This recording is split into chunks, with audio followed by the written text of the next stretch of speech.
Ako si Sarge. Masipag. Sabi lang nila yun. Pero totoo, tamad talaga ako. 10 taon nga ako sa high school eh. Pero natuto. At ito ang aking kwento.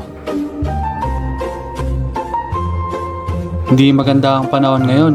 Hindi tayo makapagbiyahe ng tricycle. Kaya eto, taong bahay muna tayo ngayon. Toka muna tayo sa pagbabantay sa mga bata. At kasali din sa mga laro nila. Wala nga pala tayong pasok ngayon dahil sa bagyo o sama ng panahon. Hindi rin tayo makakuha ng ekstrang kita sapagkat hindi tayo makapagbiyahe dahil sa matinding baha sa aming lugar at nangangamba ako na baka masira ang aming motor kung malubog ito sa baha. Salamat na lang talaga at kahit papano ay meron akong naitabing pera sapat na para mairaos namin ang araw na ito. Bilib talaga ako sa mga kapwa ko rider at tricycle driver na sa kabila ng sama ng panahon ay bumibiyahe pa rin sila para may maiuwi sila sa kanilang pamilya. At eto, dahil nasa bahay lang tayo ngayon, tutulong muna tayo sa mga gawaing bahay at pag-aalaga sa mga bata. Lumalalim na ang gabi at kailangan na nating mamili sa palengke ng aming ulamin. Pero bago yun, daan muna tayo sa bangko para mag-withdraw ng ating pambili. Isda na lang siguro ang aking bibilin para ulam namin at hotdog naman sa mga bata. Grabe, ang mahal na ng mga bilihin ngayon. Yung 500 pesos mo sa isang iglap maglalaho at mapapatanong ka ngayon at mapapaisip kung saan na ito napunta. Malaking bagay talaga na meron tayong ekstrang kita bukod sa pagtatrabaho natin bilang empleyado. Dahil dito, madalas hindi ko na nagagalaw ang aking sweldo sapagkat nasasalunan ng kita ako sa pamamasada